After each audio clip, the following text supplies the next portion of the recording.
Okay, quick question.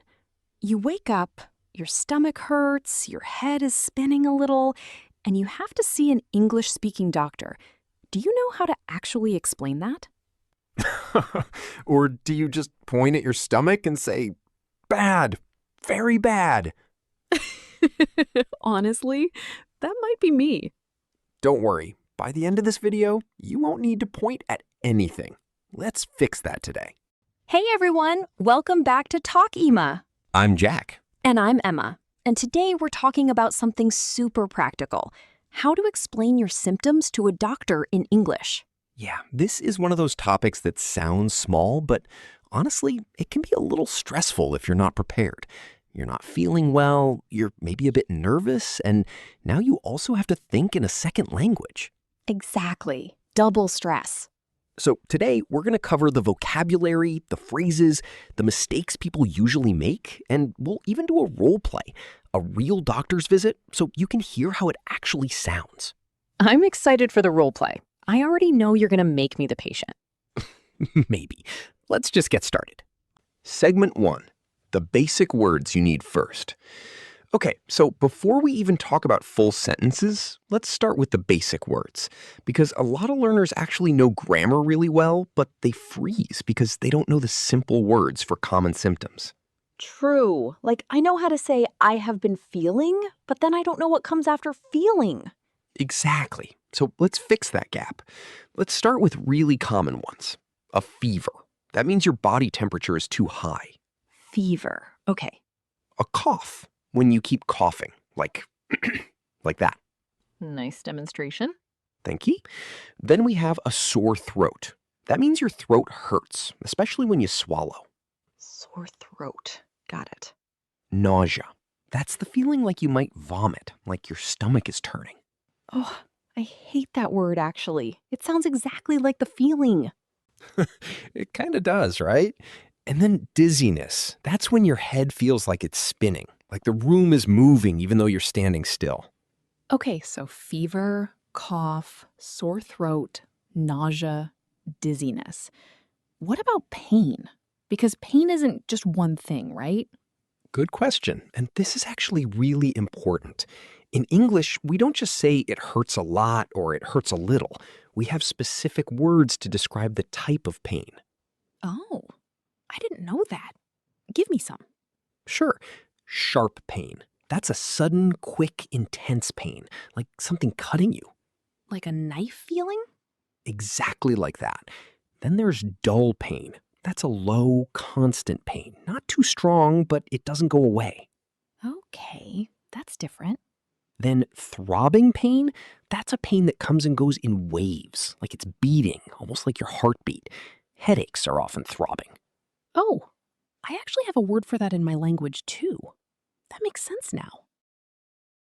And last one, burning pain. That's exactly what it sounds like. A pain that feels hot, like burning. Okay, so let me try. If my head hurts and it feels like it's beating, I'd say I have a throbbing headache. Perfect! See, that already sounds so much more natural than just, my head hurts a lot. It really does. Doctors probably hear it hurts a lot 100 times a day. Probably. So learning these specific words actually helps the doctor understand you faster, which means better help for you too. Okay, I love that. Vocabulary with a real purpose. Exactly.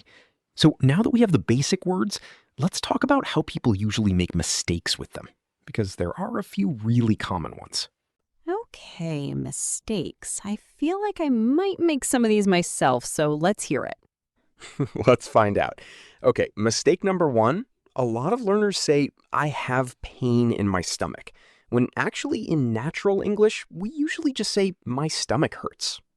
Wait, isn't I have pain in my stomach correct, though?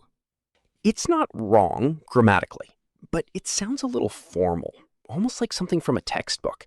Native speakers usually go simpler. My stomach hurts, or my stomach's been hurting. Huh. Okay, so simpler is more natural here. Exactly. Mistake number 2, this one's really common. Confusing sick and ill. Oh, I feel like I use those the same way. A lot of people do.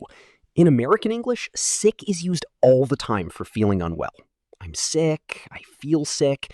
In British English, sick can specifically mean you're going to vomit, or you already did. Wait, really?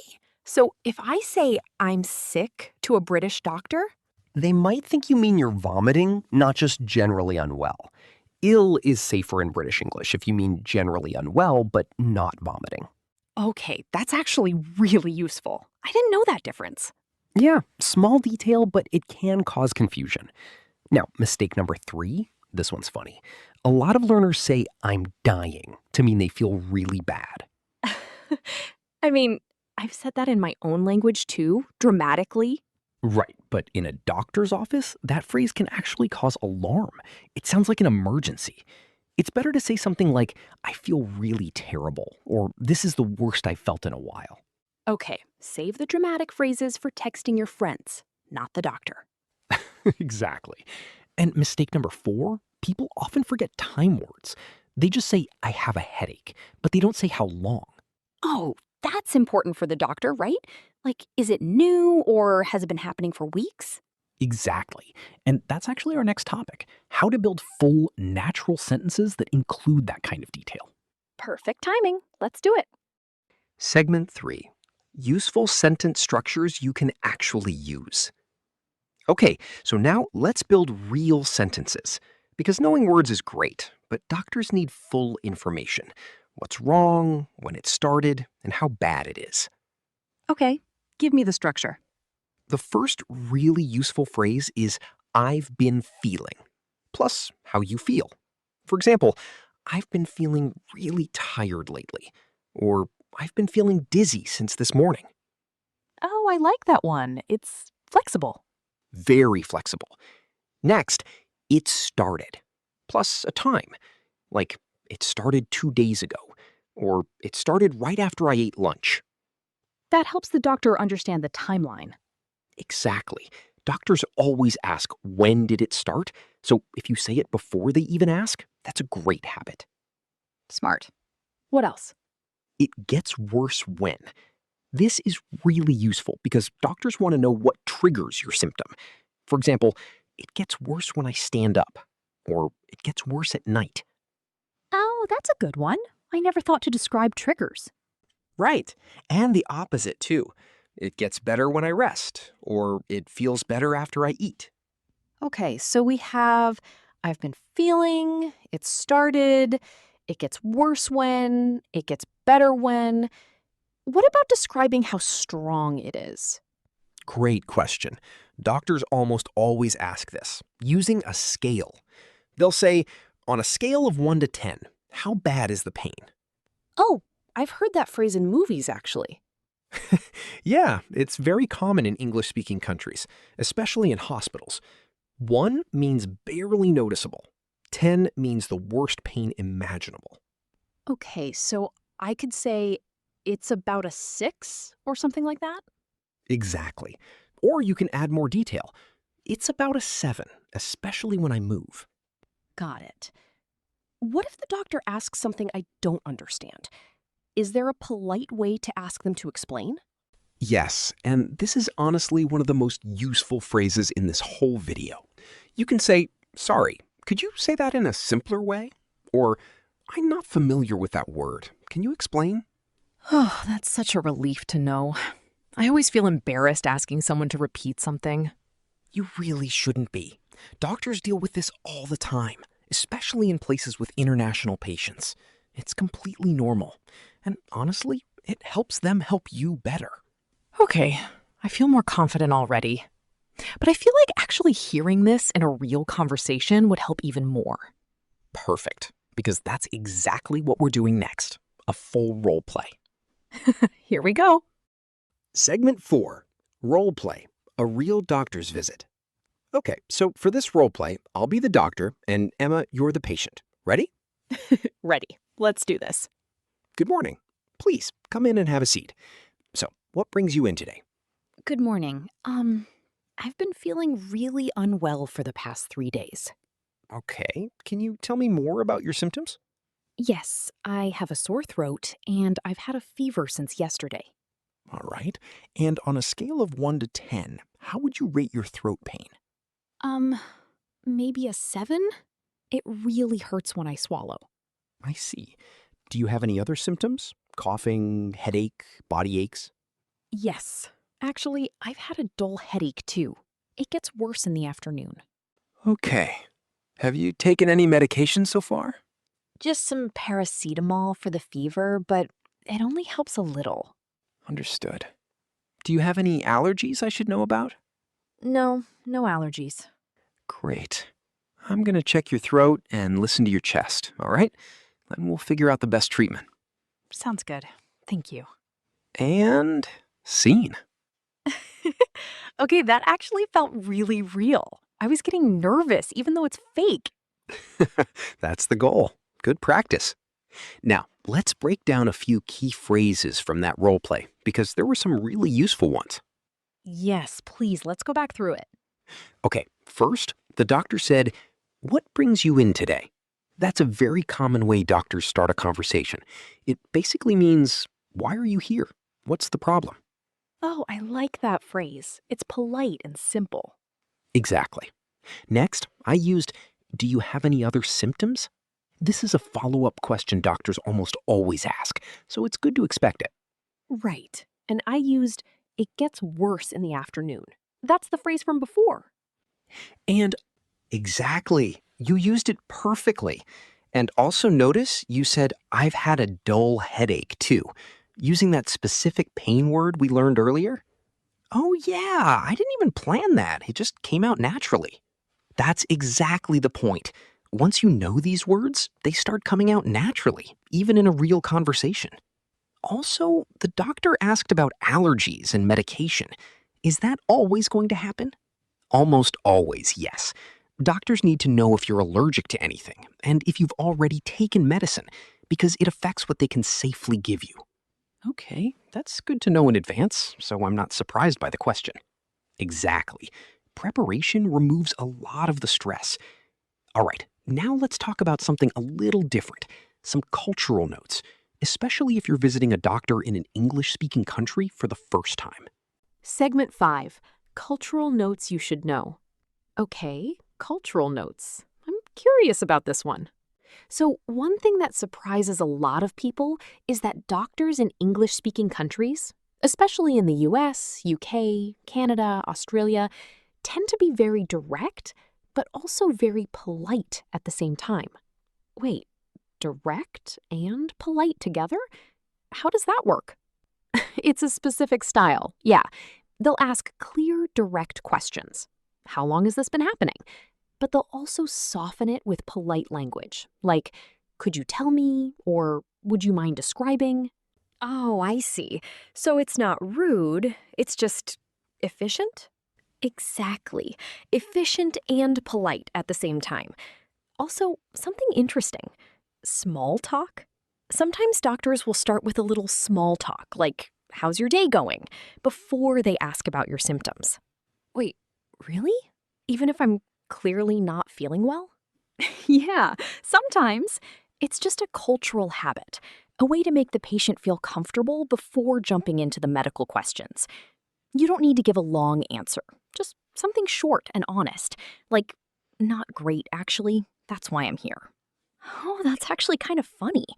Honest and simple. Exactly. Also, and this is important, don't feel like you need to be extremely formal. A lot of learners think they need very textbook English in a doctor's office, but actually, simple and clear is much better than complicated and confusing. That's such a relief to hear, honestly. I always feel like I need big words to sound smart. Nope, the opposite is true here. Doctors want clarity, not complexity. Short, clear sentences like, my stomach hurts, or I've been feeling dizzy, are perfect.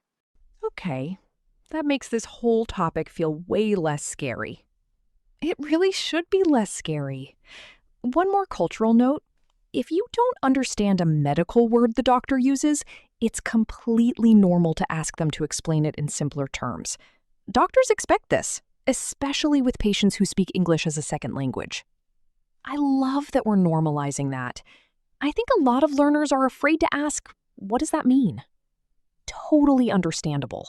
But honestly, doctors would much rather explain something twice than have a patient leave confused about their own health. That's a really good point. Okay, so now that we've covered vocabulary, mistakes, sentence structures, a role play, and culture, I feel like we've covered a lot. Should we do a quick recap? Yes. Let's pull it all together with the key takeaways. Yes. Let's pull it all together with the key takeaways. Key takeaways. Okay, let's do a quick recap. Nice and simple. Perfect. I'll help you list them. Number 1, learn the basic symptom words. Fever, cough, sore throat, nausea, dizziness. Number 2, learn the pain words. Sharp, dull, throbbing, burning. Number 3, avoid overly formal or overly dramatic phrases. Say, my stomach hurts, not I have pain in my stomach. And skip, I'm dying. Save that for your friends. Noted. Number 4, use the key sentence structures. I've been feeling, it started, it gets worse when, it gets better when. Number 5, know how to answer the pain scale question on a scale of 1 to 10. And number 6, it's always okay to ask for clarification.